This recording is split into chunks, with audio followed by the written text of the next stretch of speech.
পাকিস্তানের বিপক্ষে দ্বিতীয় টেস্টে 278 রানে অল আউট হয়েছে বাংলাদেশ।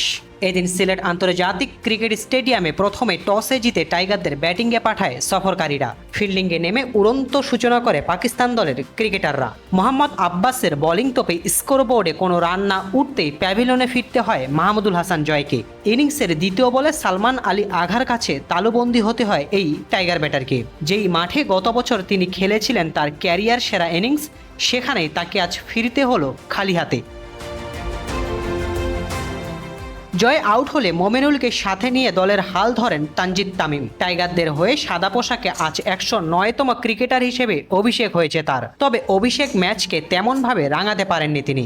আক্রমণাত্মক ভঙ্গিতে খেলতে থাকা এই ব্যাটার মাত্র 34 বলে করেন 26 রান। দলীয় 44 রানে তামিম আউট হলে দলের হাল ধরেন অভিজ্ঞ মমিনুল হক। তবে খুররাম সাজ্জাতের একটি দুর্দান্ত ডেলিভারিতে বোল্ড আউট হতে হয় এই বাঁহাতি ব্যাটারকে। মাত্র 63 রানে 3 উইকেট হারিয়ে দল যখন বিপাকে, ঠিক সে সময় দলের হাল ধরেন মুশফিকুর রহিম ও অধিনায়ক নাজমুল হোসেন শান্ত। তাদের ব্যাটিংয়ের উপর ভর করে বড় সংগ্রহের পথে এগোতে থাকে স্বাগতিকরা। তবে শান্তর একটি ভুল শট নির্বাচনে তাকে তালুবন্দী হতে হয় প্রতিপক্ষ দলের উইকেট রক্ষকের হাতে। শান্ত আউট হওয়ার পর স্কোরবোর্ডে আর মাত্র 10 রান যোগ হতেই তারা হারায় আরও গুরুত্বপূর্ণ 2টি উইকেট।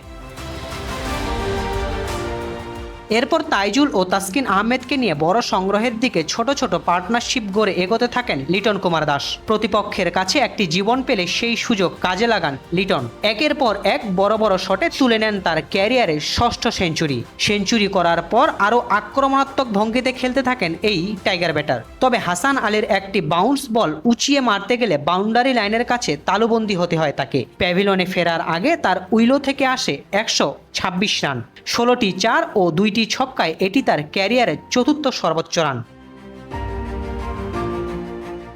লিটন আউট হলে আর বেশিক্ষণ মাঠে টিকতে পারেনি টাইগাররা। পরের ওভারে রাহিত রানা আউট হলে 278 রানে প্রথম ইনিংস শেষ করে বাংলাদেশ। এর ঠিক কিছুক্ষণ পর প্রথম ইনিংসে ব্যাটিংয়ে নামে পাকিস্তান দল।